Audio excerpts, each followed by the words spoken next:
everybody, and thanks for joining us. We have a couple people who are still filtering in, but we're really thankful that you guys are here. I'm going to hand it off to Lisa Gregory, your host. Hello, everybody. So my name is Lisa, and I'm going to tell you a little bit about what we're doing today, but we have a lot of experts, and I cannot wait for everybody to introduce themselves. We traditionally, for the Event Professionals Network, we do a meetup every month for event planners that are coming to learn, grow, connect on various topics. And for those topics, this month, we decided that, hey, maybe we don't need to learn about food and beverage orders or AV or social media or AI, but maybe we just need to reboot as a team and get centered before we have a million events back to back to back. So we brought a bunch of specialists together. And Jess, you want to kind of go through the line of all the folks that are joining us and then have them introduce themselves? Yeah, absolutely. Let me get that document pulled back up. Awesome. Well, I think, just to kick us off, we were going to do a little bit of box breathing, led by Mia, who is on the Gregory Events team. She's an event manager who is really, really awesome because she also is very centered because she is an amazing yoga teacher as well. So we could kick it off with that just to kind of, get everybody in the right headspace. Cool. Great. Mia, take it away. Yeah. Thanks, Jeff. Hi, everyone. Like Jeff said, I am Mia. I am an events manager here at Gregory Event Services, but I am also a certified yoga teacher. So when I'm not doing events, I'm probably doing yoga. And so, like Jeff said, box breathing is a great way to kind of recenter yourself. And so it helps regulate the nervous system. So a lot of times we're in events, we're in flight or fight, we're going, going, going. So just taking a step back and breathing is really going to be great for the mind, the body, and the soul. So to get started, sit up nice and tall on your chair, plant your feet on the floor. If you're like me, you're a little bit shorter. So I have to sit up away from the back of my chair. And then place the hands somewhere on the body, whether that's the thighs or elsewhere. Sit up nice and tall, crown of the head reaches up towards the sky, and then we'll shrug those shoulders down the back, finding length, finding room in the spine. And then option to close your eyes here, or maybe you take a soft gaze looking down at the ground or your desk or whatever's in front of you. Breathing normally, in through the nose, out through the nose, not thinking too much about it, just being.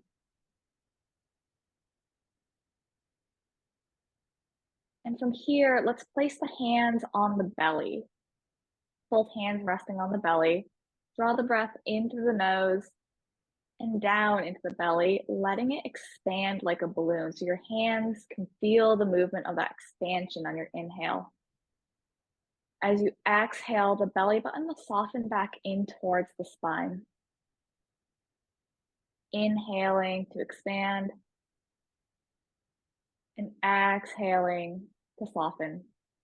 Just breathing like this for a few breaths. Taking up space on the inhales.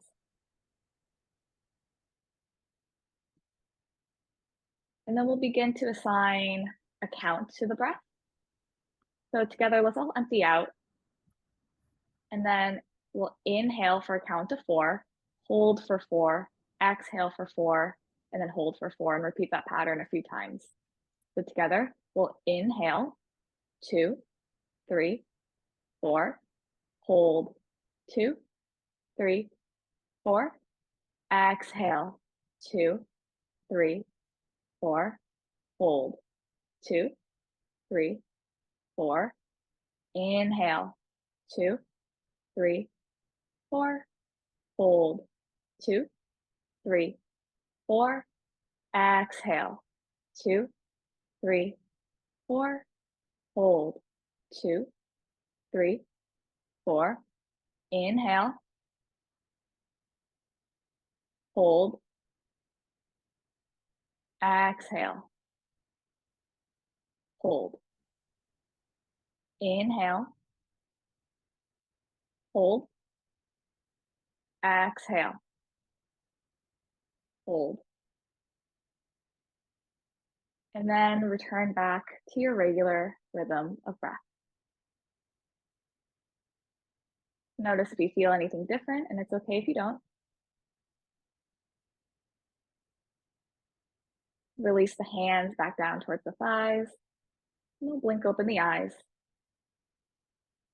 And then I will pass it off to our next speaker, resetting. And you can always do this breath if you're at an event, at your desk. Just take a moment to reset. Yeah, I feel like I can definitely feel like my brain getting oxygen when I do that for sure. So yeah, next up we have a friend of mine, Amanda Stevens, and she's going to be sharing a little bit on nutrition. And so, Amanda, you wanna give an intro and dive in? Yeah, sounds good. Thanks for inviting me. My name's Amanda Stevens, like Jess said.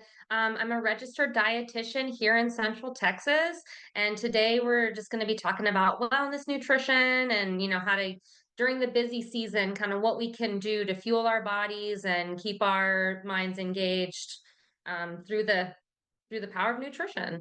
I've been a registered dietitian for about 8 years now. Most of my experience is in the hospital setting, but I've recently transitioned to the outpatient setting, and oh, it is lovely not being in the hospital and actually working with clients and goals. But I'll go ahead and get started with the presentation. Should I go ahead and share screen and You absolutely can. Yeah, go for it.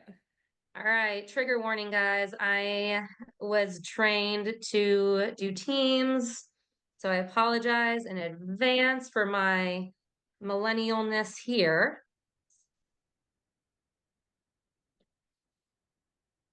There should either be a share symbol like with an arrow or under more, there would be a share button. Okay. But I can also. All right, I did it, yeah? Okay. Yeah. I think my only handicap now is that I don't know how to do it in presentation mode and also share screen, so we're gonna do it in this mode, and that's okay. Perfect. All right, so again, we're gonna talk about wellness through nutrition. And then Food for Success is just the company that I work for. I'll talk about them more later. Let's see. Okay. No. Okay. So the things we're going to talk about today to support our wellness is focusing on balance, stabilizing your blood sugar, snacking smart, and planning for success. So balance. All right. This is going to be really the name of the game here. Now, has anybody seen this My Plate graphic before? Okay. It's pretty rudimentary, and it's almost, this is what we use to teach the elementary school kids, but guys, this really works. And if you take away one thing from today's talk, just focus on your food groups, right? That's going to be the main point of balance, finding balance in our meals. The My Plate actually replaced the food pyramid from a while ago. And, we update that every 10 years due to new research. So we want to see those updates, but now we have it in a plate kind of to help us imagine what our portions should look like between the food groups. Okay, so the first takeaway from this is you want to make half of your plate fruits and vegetables whenever possible. Normally, we have, as the standard American diet, half our plate is protein and half our plate is grains. Think that meat and potatoes, and that can lead to a lot of health problems down the line, a lot of blood sugar spikes and crashes, can wreak havoc on our energy levels. So focusing on getting half of those, half your plate to be filled with fruits and vegetables can be a big support there. Go lean with protein. So meaning that you would want to choose lean ground beef or, lean brisket or, maybe eggs over bacon in the morning, just choosing whatever lower fat animal source of protein you can. Normally we get too many high fat sources of protein in our diet typically. So go lean with protein. We want to choose whole grains whenever possible. Does wonders for our blood sugar stabilization and our energy levels. And I'll go into that more in a little bit. You can also use your high fiber starchy vegetables instead of whole grains. So there's a caveat to half your plate's fruits and vegetables that peas, corn, and potatoes technically don't count as a vegetable. If you ask plant scientists, they would say it is because it's a part of the plant, but nutrition category wise, you can still have those. Those are still really healthy choices. We just got to move them from the vegetable category to the grains category. And then if you can get 3 to 4 food groups per meal, you're doing good with balance. Um, Breakfast can be a little challenging, but if you shoot for 3, you're doing good. All right, number 2, stabilize your blood sugar. Try to have a meal or a snack every 3 to 4 hours. That sounds easy enough, right?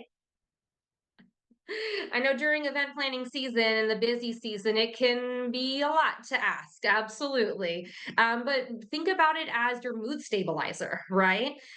Food is a mood stabilizer. Carbs convert to serotonin, and then protein builds neurotransmitters like dopamine. So, really, has anyone ever been hangry before?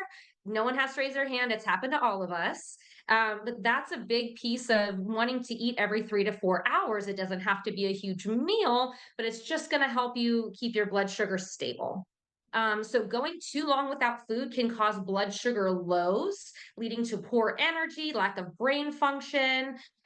Usually we overeat at dinner, especially if you've been running, busy all day, and then we finally sit down for a meal at dinner and we'll overeat at that meal. That's usually a sign that you haven't eaten enough throughout the day. Okay. And the point of this is just to avoid being too hungry or too full. So this is a nice tool, the hunger fullness scale. You maybe want to take, if you're having trouble or you don't think you really need to eat every 3 to 4 hours, it's all per individual. So maybe that isn't right for you, but take a look at the hunger fullness scale. If you are at a 0, 1, or 2 before a meal, that's going to be too hungry. Okay. And then after your meal, if you're a 8, 9, or 10, that's going to be too full, right? So you really want to stay in the 3 to 7 or in that green category there. That's going to be the best for your blood sugar stabilization. And it also puts us in a place to make healthy choices and not regret the choices that we've made. Okay. Now, of course, we can maybe rethink our scale come Thanksgiving time, but this is normal everyday maintenance stuff, right? Okay, snacking smart. So you want to pair a carb with a protein. I know for the longest time, carbs were the enemy, and we hate carbs and they're bad for you and they make you gain weight, but that is a myth. I'm here to tell you, you need carbs. Everybody needs carbs. Everyone needs carbs every day. So if you eat carbs by themselves or you eat poor quality carbs, that's where the issues come in. So remember, the goal is blood sugar stabilization. Those high fiber carbs are going to be the best bet. Example of high fiber carbs could be whole grains instead of refined grains like white bread versus wheat bread. The wheat bread would be a higher fiber carb. And also thinking about some of those less traditional grains, things like quinoa, right? That would be a higher fiber carb as well. Corn tortillas also count towards your high fiber carbs and some of those starchy vegetables that we talked about earlier, potatoes, peas, and corn. You want to avoid your carbs being lonely.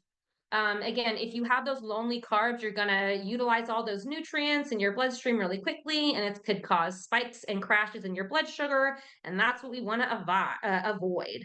Most of the packaged snacks, like the Eatos, right? Cheetos, Fritos, Doritos, or even cookie snacks, whatever. Packaged snacks or things that are marketed as snack food are normally those low quality, quick digesting carbs that are low in fiber and pretty much void of protein. And that's what is going to make those snacky foods not great for our health and wellness and energy levels.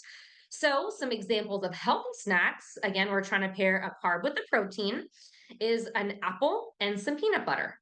Really, I love fruit and I have a hard time fitting it in on my plate, right? So I'll go ahead and do half my plate vegetables and use my fruit and a protein as a snack. And those are, really good if you're thinking about going throughout a busy day. Usually they're pretty easy, sometimes a little messy, but you can choose less messy options. They're usually shelf stable. So a fruit and a protein is a great option to have on hand. You can also do like a whole grain tortilla and cheese. You can do grapes and cottage cheese, whole grain crackers, and a boiled egg. I'm trying to think of things that are like available on a continental breakfast, right? They should have a couple of those things we can stock up. A half of a turkey and cheese sandwich is a great example. A snack doesn't have to be super complicated. It can just be what you would have at a meal, but smaller. And then a protein bar. Now, protein bars are super posh these days. Everyone loves a good protein bar. Everyone's got their brand that they like, but a lot of those lack carbs. So you could pair a protein bar with a piece of fruit or a protein bar that has some carbs in it. Remember, you want those carbs for your brain, your blood sugar, and that serotonin, right? So this is an example, and it looks terrible because of the layout. That's okay. Of just building healthy snacks. This is a handout we use a lot in the office, and it shows here just pairing those carbs with a protein. So if you choose something from this first category, those are all examples of healthy, slow digesting carbs, and then a protein to pair with it. You can also choose a healthy fat, but I mean, a lot of us want to lose weight. That's 90% of the people we see in the office, and I usually recommend going with the protein instead of a healthy fat for snacks because that can be a little bit less calorically dense. Okay. Oop. Plan for success. We are planners, right? We can do this. You just got to plan for your own success too. You can plan everybody else's events, but if you don't plan for yourself, it's like not filling your own cup first. You can't pour from an empty cup. But a little bit of planning can actually go a long way. If you're going out for dinner, maybe start with a vegetable or a salad beforehand. If you really have an early morning and you're not sure when lunch is going to be, which sure that sounds familiar, eating a good breakfast, try and get a couple extra food groups in, and then packing a balanced snack. And if we're not sure what they're providing for lunch, pack a lunch just in case. You can keep it in your car, right? I know a lot of times you might have lunch catered or food available, but if they don't have things that are going to be supportive of, good energy and health and wellness, we always joke that dietitians are the most food insecure because we're always packing snacks, right? It's hard to catch a dietitian without a couple snacks handy or a lunch, right? So if you don't know what food's available, pack just in case. How are we doing on time? I think I'm a little bit over. Yeah, we're speeding through here. We'll we can wrap up here shortly. I think you're almost done, right? So yes. Okay. So when in doubt, see a dietitian. Not all dietitians are nutritionists, but not all nutritionists are dietitians. If you want expert advice, now a lot of the things that we've talked about today is very general. It's general advice. If you want more specific advice, see a dietitian. That's what we're here for. We use evidence-based science, so it's not just the latest fad or trend or whatever's selling or on TikTok. It's evidence-based from science, the advice that we're going to give. We can help you manage chronic diseases, meet your health goals, and build a positive, healthy relationship with food. We're not going to take away all your favorite foods. I promise. I would never do that. That's what bullies do. That's mean.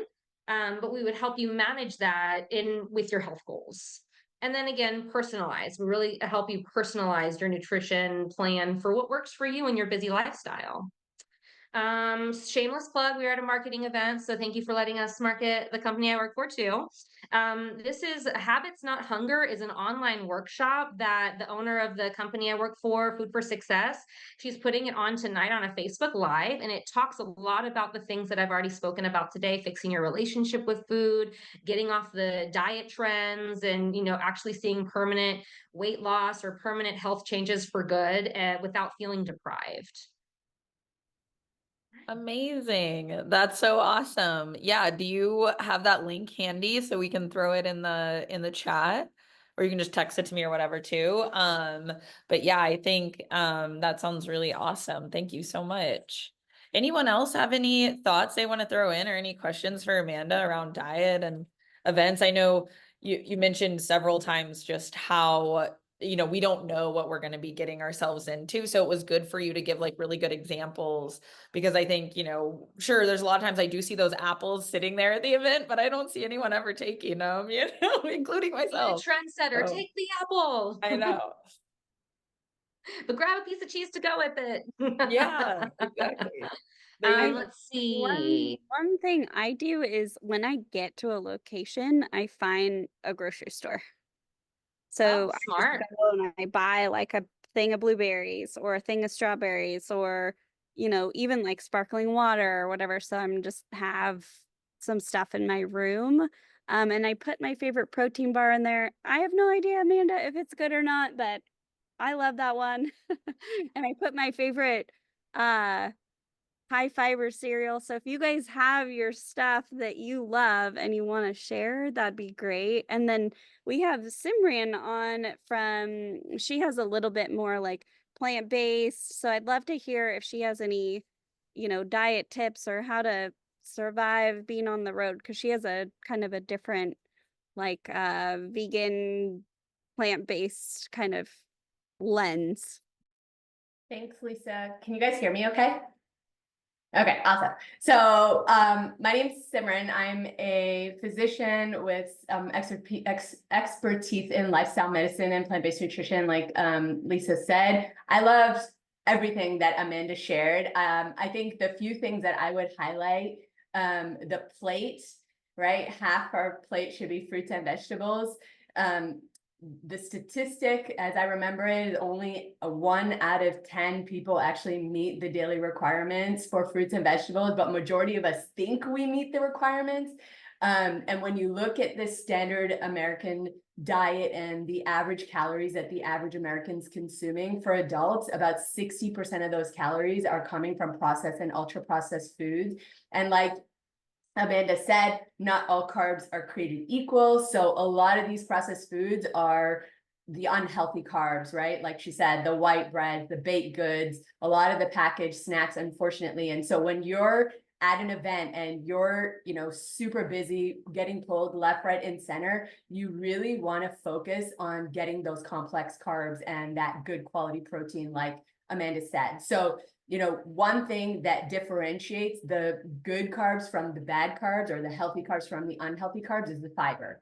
And that's really what prevents us from getting that blood sugar spike and is what keeps us satiated and prevents us from having the cravings for all of the more, fun food, as I call it with my kids. So, the average American. Snacks are different than treats. Yes. Right, exactly. You can have a healthy snack or a treat. That's fine. Absolutely. And the other statistic I'm going to give you is, fiber is really the queen. Like fiber is what is going to help us reduce our risk of all the major chronic illnesses that we're seeing today that are mostly lifestyle related diseases, right? And the average American is getting anywhere from 10 to 15 grams of fiber a day, but really we want to get closer to 25 to 30 grams a day at minimum. And so a lot of the things that Amanda mentioned, right? The piece of fruit, the nuts, the seeds, all of these things are complex carbs and they're going to give you not just all of the vitamins and minerals and antioxidants, they're going to give you fiber. And so you're not just doing good for yourself on that day, but you're really fueling yourself with things that are going to prevent disease down the road too.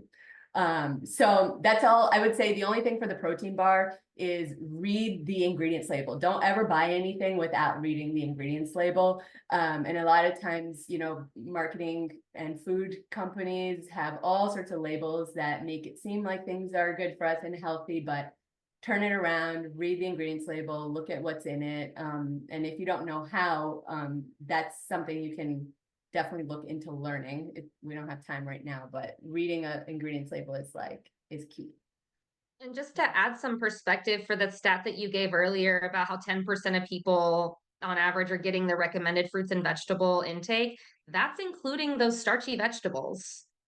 So that they're counting things like potatoes and French fries and pasta sauce and pizza sauce and those vegetables. So, I mean, I think it's even lower than that. Yeah. Just kind of. Yeah. But yes, if you need help reading a nutrition label, come see a dietitian. Yeah. Very smart. Well, thank you guys both so much for jumping in on that. I know we all struggle. I struggle with food so much when I'm out on the road.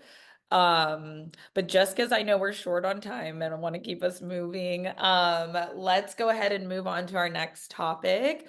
Let's chat a little bit about organization. Another friend of mine, Jordan, is here on the call with us. She has a really cool company where they come out and they will help you get organized at your home, whether you're moving or just need to kind of, start fresh. They're there for you. And so I'll let her give the full intro, but that's my part. Hey guys, can everybody hear me? I know I'm on a job site right now, so I was a little bit late to this and have to get back. But my name's Jordan Potter. It's so nice to meet everybody. I am a friend of Jess's and also co-owner of a company called Nesthestic Home, based in Austin, Texas. We help our clients with move unpacking, professional organization, and decluttering, which we kind of refer to as our pare down. I really wanted to kind of start with the why we do the work that we do. So when my business partner and I first started this company, our core motivation was to help people kind of create a sanctuary of their homes, a space where they can wake up, come home to at the end of a long day that doesn't spark additional stress on top of days that, as you guys know, are full of to-do lists and errands and commitments. So kind of laying the foundation for realizing the importance of this was my own 10-year career, also in live events and music production, which is fast-paced, nonstop, high stress. And during my time there, I kind of discovered that coming home to some semblance of order and organization to what was going on at my house was hugely important to me being able to really show up how I want to on a day-to-day. It was a really critical foundation for how I found myself starting my days, ending my days, and everything that happened in between. So kind of tying into that, and I know you guys have heard this before, but your environment has a direct impact on your mental health. It's important to reiterate how hugely, how much greater the stakes are when you're considering the environment at your home, right? Your home is where you're supposed to go at the end of the day. You're supposed to relax, recharge. So if that's kind of causing stress and chaos within your brain, you're kind of, you're not able to fully replenish yourself for the next day. Now that said, we've worked with so many different types of people, different jobs, different needs, different perspectives. And we found that what order at the, within your home looks like is something that only you can really define. Like what my house in order looks like is going to be completely different from what yours does. What your house looks like is going to be completely different from your friends. So it's 100% okay to kind of figure out what that means to you and getting your space in a place where you feel that when you come home. So while I am here rattling off buzzwords like calm and recharging, sanctuary, things like that, just keep in mind that that is something that you kind of develop and you'll kind of discover what that means within your own home. So as I mentioned, we do organization, but whenever we're working with a client, 9 times out of 10, before we get into the beautiful baskets and the labeling and all of the stuff you see on Instagram, we really go into a deep dive on decluttering. We've discovered that the fact is we have too many things in our house, like, period. I think we can all agree. You look around, it's like, oh, there's that thing that I forgot I had back there, or where's my stapler? And then we buy another one, and then now you've got 2 staplers, or whatever it is, right? We all have things that are beyond what we truly need in our home. So what we kind of always start with is working with our clients to go through the process of decluttering. And from that process alone, we see a drastic transformation in our clients, a renewed sense of calm before we even get to really the nitty-gritty of the organizing. We've seen a less cluttered home leads to boosted focus, reduced stress, improved mood. So by reducing the amount of things you have, you can really boost productivity kind of within yourself and kind of the energy that you're putting out. So I think about also just the paradox of choice, right? Like, eliminating consumer choices greatly reduces anxiety. So in this instance, you're the consumer and your home is where you're shopping, quote unquote. So if you have less things that you're, constantly looking at or choices to make, think about, how much easier it might be to get dressed in the morning, or, finding the linens to make a bed for somebody staying with you, or putting up holiday decorations, whatever it might be. So the list kind of goes on from there. So with that, I did, really want to focus more on that decluttering aspect because we found that it is just as important, if not more important, than the organization itself. And what I would like to challenge everybody here to do is to try to commit yourself to maybe 30 minutes a week to paring down some area of your home. The goal being to donate, recycle, or if necessary, throw away 20 to 30% of the items in any given area. Now, there's some areas where that applies, maybe it's 10% in this area, maybe it's 40 in that area. So just on average, about 20 to 30%. And when you're starting to think about this and think about everything in your home, I know the thoughts. It's daunting. That's overwhelming. How am I ever going to get there? But the key is to really keep it step to step, right? Think small, break it down. So maybe it's 10 minutes versus 30 minutes. Maybe it's one drawer instead of the entire dresser. Just create a plan that you can realistically stick to and commit to, and throw it in the calendar. Like for me, if it's not in the calendar, it's probably at the bottom of the list, buried somewhere. It might be forgotten or on some sort of to-do list to kind of hold you accountable. Second piece to this is always seeking support. So sometimes there's certain areas where you might want to go through things alone, but if you have family or friends that are willing to be a part of the process, we always encourage that.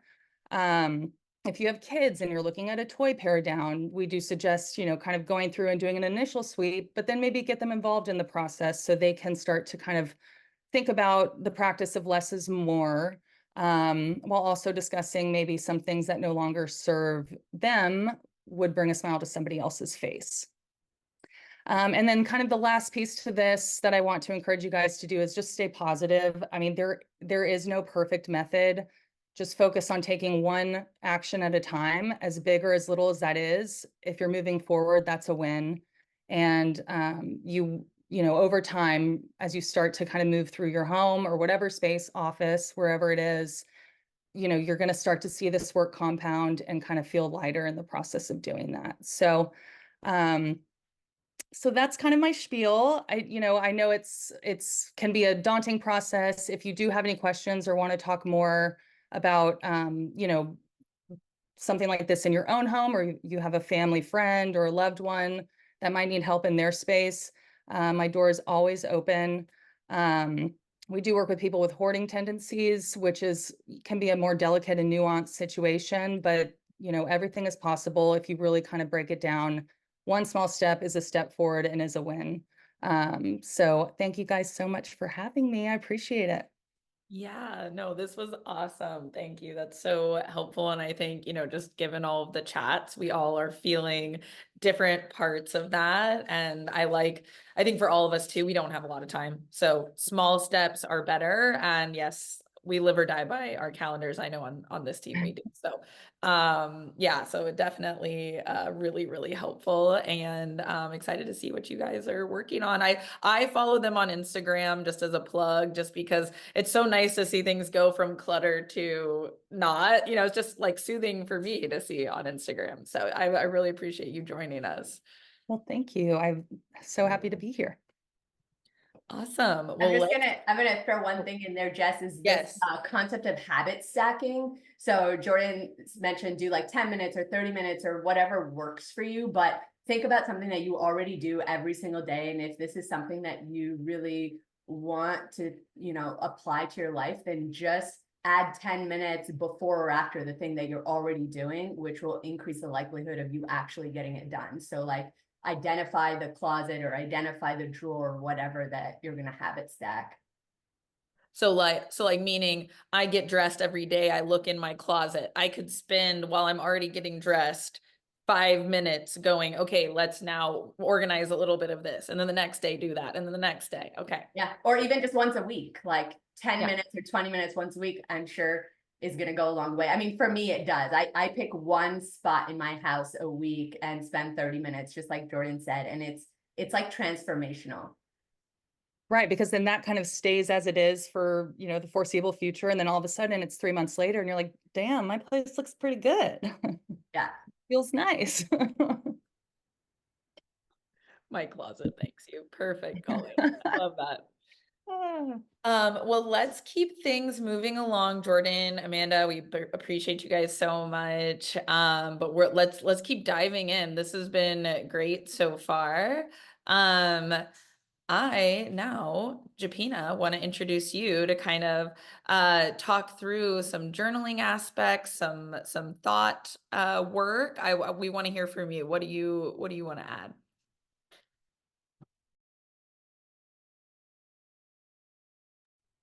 Uh-oh, we can't hear you. Can you see me or just my screen share on this? We now can see and hear you and your screen. Okay, great. Firstly, I want to thank Lisa for inviting me to come here. And I hope I say your name right. Simran? Is it Simran? We, Great Minds Think Alike, Life First by Tony Robbins. So, yeah, I saw that. Yeah, we got to do the music, do the dance, right? Here we are, like-minded, think about like, and proximity is power. We're all here together, and the more you stay around the people that think like you, act like you, the more successful you will be. So, something that I love to do in my career is I have a lymphatic drainage clinic here in Vancouver, Washington. And my focus is really that lymphatic drainage is a lifestyle. It is, it's not just something that is limited to lymphatic drainage massage. So we have a culture of, and I've created a home care routine for my clients. One of the services that came to me is this journaling process called connection calls or mindset makeover. I made a tiny little slide here, and if there's a possibility to get interactive with some of you in this call, it's only 5 minutes, so probably one person, I would love to do that. But how I like to focus on journaling is not just writing it down, but thinking through visualization and working from your life backwards.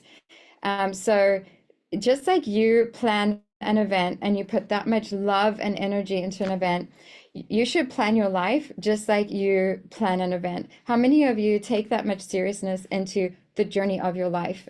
Just raise a hand here. Yeah, absolutely.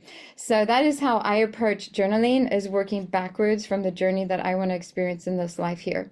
These are just some of the things we offer and treat. I'm just putting the slide for and everything I'm teaching you about journaling applies to the journeys we go through as women. I believe we are transformers. We go through pregnancy, menopause, so many stages in our life, and our bodies transform, in my opinion, so many times over different periods of time. And so that is why journaling has become the most important thing that I think a woman can do. A picture is worth 1,000 words. And, we spend a lot of time looking what we want things to look like outside, but what I invite you to do is to visualize your week working for you, to close your eyes and to see your work working for you, not just for the events that you're doing, but for your personal life. So we don't miss the gaps of working from our joy backwards versus working from the to-do list forwards. Anyone interested in that? Because the to-do list does not end, right? It doesn't. So transforming our story is part of why we journal, so that we can capture what we want to experience. I'm just using this as an example and staying with this theme of this week. So for example, I'm going to pick just one of you to kind of just close your eyes and think the intent. I want to capture what I want to experience this week and work from your joy backwards. And then I'll just have one share from one of you. What does that look like? And I think you have to put your hand up and somebody has to unmute you when you're done. You can And unmute so, yourself. so if somebody wants to unmute themselves and hop on and share with me. Brave. Who's brave? Paulette, you want to do it? Colette and I just executed a conference together. It was lovely because she's so organized, but I know this is a big goal of hers. So I'm going to call on. Okay. What to experience this week? I'm planning to just relax this weekend and go for a massage. And so working from your life backwards, right now, is that something that's possible for you in the the schedule that you created? Yes, I haven't planned it yet or made an appointment, but it should. So if you had an event and you had a very important member, VIP, do you think that would be a good thing to do, the way you're planning your massage right now? Maybe not. Lisa can help with that. I just do Yeah. one event. So this is well, the importance we give others and their well-being and what they need from us, unfortunately, as women, in my opinion, is usually something we put for ourselves on a back burner. And this is the importance of journaling, is to write it down, visualize it, and schedule it as if it's one of your clients, because we would take ourselves more seriously. So before we get off this call, I want you to do that. And I want to hear about it. You got to report to Lisa, okay? Some of the things and some of the ways that we can journal in our bodies is we can skin brush, we can do essential oils, we can do mineral bath salts. While we're doing this process, it's a good way to prepare for journaling is through our physiology. So kind of instead of just sitting down and writing down, oh, I want to do these things, you know, try to get out of your head and into your body of what you want to achieve inside of your journaling process. Journaling is generally something that we sit down and we just write down, you know, all of our thoughts. But what do we do with that paperwork that we create? A process that I invite you to do is to, well, you all have computers right now, so I'll just have you journal literally one line of something in your life that is really challenging. And just, you can type it in the chat, or you can, yeah, let's type it in the chat. Everyone just do one line of something that's very challenging in your life. So like you could journal, oh my gosh, I have this payment coming up. I don't know what I'm going to do. Like something that, you know, you feel like you're nervous about maybe. And then we're gonna do a little workshop on this if I can find I'm looking down here to see. Okay, managing time between work and family, getting enough sleep right now. Okay, self-care is self-preservation. See what you want is already done and imagine it was. Yes. Okay, so we'll just work with this first two because I have 5 minutes to wow you guys. No pressure, right, Lisa? So next, what is Mike? Next FY goals? Going from working in clinical medicine to learning about being a mompreneur. Okay, so we're gonna work. I'm gonna pick Simran. I'm gonna pick your sentence. I'm gonna help you journal this and rewrite it so you can expedite the reality of experiencing this. So I want you to take that and we're gonna rewrite it in this present moment as if it's actually happened, and then give yourself an incantation. So for example, going from working in clinical medicine, I am now working in clinical medicine and I am now learning about I am now a learning mompreneur. So make it present as if it's already happening, but retype that right now for yourself. And if you guys all wrote something out, I'm going to have you do the same exercise and retype your line as if it's happened with the ideal outcome that you want to see in that journaling that we did with one sentence.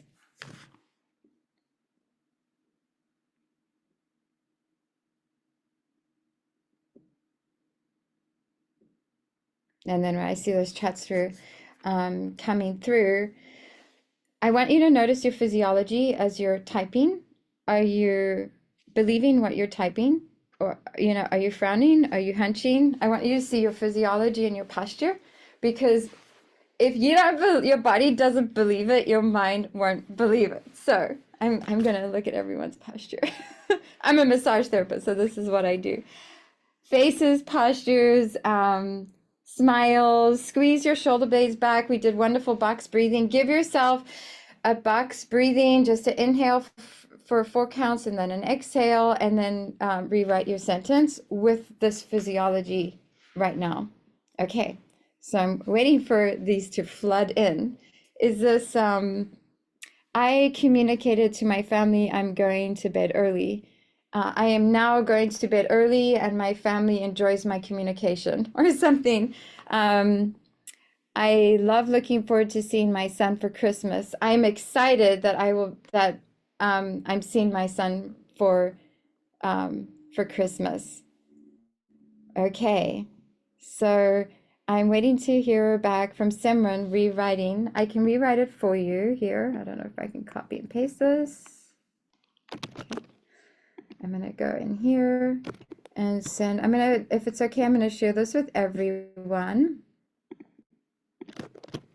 and go in. So I'm gonna use this example. I was just seeing that right, that I am now working in clinical medicine. So Simran, share with us and unmute yourself, what would it feel like for you to be working in clinical medicine right now? What would your body feel like? So leaving How would clinical it, medicine. yeah. So I am a sorry, I don't know if this is working. Can you hear me? Yeah, I can hear you. I think funny, but anyways, I actually worked in clinical medicine for the last 11 years. So I just left my corporate medicine job and now have my own business, helping women who are juggling it all, like me. Oh, I love that. Yeah, optimize their quality of life and live the best life that they can while they're here. And I just wrote it in the chat. So I'm changing the lives of thousands of women as a lifestyle medicine entrepreneur using the 10 years of my personal and professional experiences from my seriously ill patients. Do you have a move, Simran? Have you done a Tony course? I'm Do you have a move? I'm a senior leader for Tony Robbins. Okay, so make your move. So get your camera got off. Your camera's off. I don't know why it stopped working. So, oh my gosh, that's crazy. So I'm like, make your move, say your journal right now, Simran. Yes, I am changing the lives of thousands of women as a lifestyle medicine entrepreneur using the 10 years of personal and professional experiences that I've gained from my seriously ill patients. Mm-hmm. So the next step of the journaling is to make it more simple. It's a lot for your brain to wrap around that many sentences. You kind of know all this stuff because you do it. And the reason I'm teaching you this journaling is that when you get stuck and a negative thing comes up and you feel like you can't do it, we tend to freeze up and do nothing. We either freeze or we run, like one or the other, or we get distracted and we try to do lots of things to distract or tidy our desk or whatever, but it actually causes more stress because we're not solving the problem that's in front of us. So what I'm teaching you applies to absolutely anything and everything inside of your life. So I'm going to, first of all, did everyone believe her when she said that? Give me just a little thumbs if you believed what she was saying. And do you believe what you were saying? Or do you think there's another level for you, maybe, of believing? I believe it 1,000%. Yeah. 100,000. Fantastic. What would be a shorter area that you could create this journal for you? So that's something you can say on a regular basis. That's very easy and like one sentence on a screen or somewhere that you can see. You can start with an I. So I'll give you an example. So this is where I'd like to. Yeah, so, I change lives of thousands of you can start with an I and just do 3 I's with your sentence. So I am gratitude, I am grit, I am grace, and I am changing the lives of thousands of women and showing them what's possible. So in my grace, I transform women's lives. In my gratitude, in my thing, connecting the dot between the grace and the I is really important for physiology because what tends to happen is we have this beautiful grace and then we have an item to do. And so even though we love what we do and we're passionate, because I can see you're so passionate about what you do, our mind, if we don't connect it, it continues to see it as work and we just the zone, you understand the zone, right? So it puts us into the zone just by changing the way we are saying it, simplifying that. And so this is the journaling process that is transformational. And for me, it came from doing tons of Tony Robbins and tons of my own work. But then it was also hearing people on the table and what they're saying about their health and realizing they'll just keep coming back unless I sit with them and we journal. And they're like, actually, I don't believe I can actually. And I was like, okay, hold on, mindset makeover. We can't do treatment until you change and massage this brain, and I will help you do it. So that's one thing. I'm doing more and more connection calls. It's just half an hour. It's not that I'm putting something in. I'm just helping draw out what's already there and giving clients the permission, just like our last speaker, who was amazing, to declutter all this stuff that's like ancient. We don't believe it anymore. It's not who we are, but we store it because just in case I need that old version of myself, just in case I need that baggage, I'm going to just stock it somewhere, right? And so this is the mediation and stuff that you can do on yourself. So I think I'm way over 5, but thank you for having me, Lisa. That was my talk today. And then my last slide here is just my website. And I just want to thank you for being here today and thank all these amazing women for taking care of your health, and Lisa for doing this, because without your health, you have truly nothing. It is the house you live in and walk in wherever you go. So thank you. Yes, thank you. That was great. Thank you so much. Excited to, start to apply some of that. I think it feels really positive, and I think we all need that in these moments when so often things are going wrong, in the moment, and you're having to figure that out. And it can be easy to fall into negativity or say, I can't do this, or I can't handle this. But, it's good to have this to like fall back on. And, I say 2 things. Get excited and get to workshopping, and be a guard of your mind, because the mind will always go to the negative, and just know that and don't give it attention. So those 2 things, and the skill can help, and it's recorded. So I guess you can go back and replay. Yeah, we can. All right. Well, you can go ahead and, jump off the screen share if you want. Lisa, I know we're kind of short on time here, so I wanted to give Cyprian the floor just to kind of close things, just provide final thoughts. Mia, we won't have time for yoga, but I think your box breathing got us all in the right spot, and we do yoga every Friday, so everyone's can join that if you want to join yoga. But Simran, if you want to just kind of give us your final thoughts, that'd be great. Oh, you're on mute. Sorry. Okay, I'll take these last 5 minutes and just share. I'm going to actually try to tie everything everyone just talked about and share. And a lot of this comes from my teachings from Tony Robbins too. So it's kind of funny that we had that connection. But this is like the one thing that has changed my life. And it's, I've seen some pretty difficult things in my short life so far, and it's allowed me to thrive through those difficult moments. So just some background. So I'm a mom, I'm a wife, and I have something called the BRCA1 genetic mutation. So if you're familiar with it, it's a genetic mutation that radically increases your lifetime risk of cancer. I found out about it when I was 26. And then professionally, I'm a triple board certified physician and coach. So I spent the last decade of my career working in hospice and palliative care, really caring for the most seriously ill patients near the end of life, and then also have expertise in lifestyle medicine and plant-based nutrition. So I'm going to take you to 2020. So 2020, hands down, was the hardest year to date of my life. It was the year that I decided to have a preventative risk-reducing bilateral mastectomy and a total hysterectomy, which radically reduced my lifetime risk of getting breast and ovarian cancer.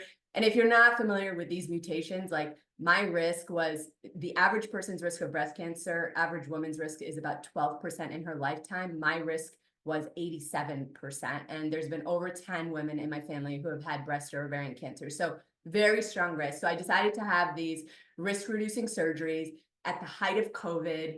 You know, I was married to an ICU physician. So he had moved out for like 3 months because we had no idea what we were dealing with. I exclusively went to taking care of dying people from COVID. And we had 2 kids under 2, and all our family was in Canada.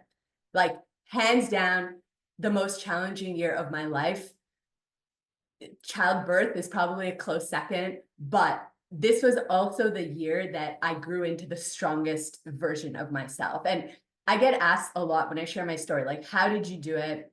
You know, what saved you? And really what saved me, you know, in this last decade, since I found out about my genetic mutation, what saved me as a wife, as a mother, as a doctor, as a human being, is every single thing I learned about using lifestyle as medicine and the power of our mindsets. And so over the last years, decade now, I've done countless more trainings and certifications to learn everything that I didn't learn in medical school, about the power of lifestyle and the power of our minds, and how these things have such an impact on our health, not just today, but in the future. And a little bit of what everybody was talking about earlier. And I learned about all the things that my medical team told me wouldn't make a difference because I have a genetic mutation. And what I can tell you based on everything I've learned is that everything they said couldn't be farther from the truth. And that there is so much in our control that we can do to reduce our risk of chronic illness, whether you have a genetic mutation or not. And it all comes down to this. I say this all the time to all my clients, to my family, friends, everyone that will listen, is that our wellness is a mindset first. And you just heard that, right? Our wellness is a mindset first. And that mindset is determined by something called our state. And this is Tony Robbins' teachings, right? And what I learned is that we have the ability to live in a beautiful state every single day, regardless of the circumstances that life throws our way. And so our state, which is really represented by a triangle, we don't have time to go through everything, but it really comes down to 3 things, right? So number 1 is our focus and beliefs. Number 2 is our language. And number 3 is everything we do with our physical body. So our focus and beliefs is the way that we choose to see the things that are happening in our everyday life and the beliefs that we create from these life experiences. That was the exercise that we were just doing, right? So is life happening to me? You know, why is this always happening to me? Are we the victim or are we the victor of our lives? Like, what is in your events when, you know, excuse my language, but when shit hits the fan and things are not going the right way, you know, what can I learn from this? What is this here to teach me, right? It's all about that shift in question. Is it empowering or disempowering? And that's really going to determine how you're feeling in that moment. And number 2 is our language, right? These are the words that we're using to describe the experiences of our life. And then also the meaning that we're attaching to these experiences. And then lastly, there's so much more to say about all this, but lastly is our physical body. And this is what some of the things you heard earlier, right? Every single thing that we're doing with our body, the food that we're eating, the way that we're breathing, the way that we're hydrating, the way we're moving our body, the way we're sleeping, the way we're journaling and writing things out and manifesting. And then, of course, the people that we're surrounding ourselves with, right? These 3 things, a change in any one of these things can radically change the way that you're feeling, right? Our focus and beliefs, language and meaning, and our physical body. And what I've learned is that despite our life circumstances, if we focus on these 3 things, we can still live in a beautiful state. And trust me, I've seen a lot of suffering. I've been through a lot of pain myself, physically and emotionally and mentally, but I've seen a lot of suffering in humankind. And I've seen a lot of really challenging situations. And I can tell you that none of us are immune to life's challenges. We're going to get good and we're going to get bad. And so we have to equip ourselves with the right tools. We have to equip ourselves with the lifestyle and the mindset to allow us to thrive through all of this. And I think the last thing I'll share with you is that our lifestyle and our mindset, like the little things that we're doing every single day, which is what you heard today, all these little things that you can incorporate in your life,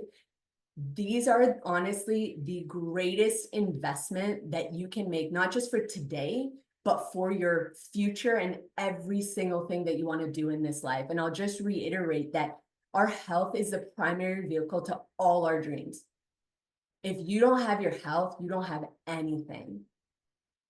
And so focus on the little things that are in your control, and over time, habit stack, and it'll lead to a massive impact on your life and your quality of life. So one of my favorite things that Tony Robbins shares is that we don't experience life, we experience the life that we focus on.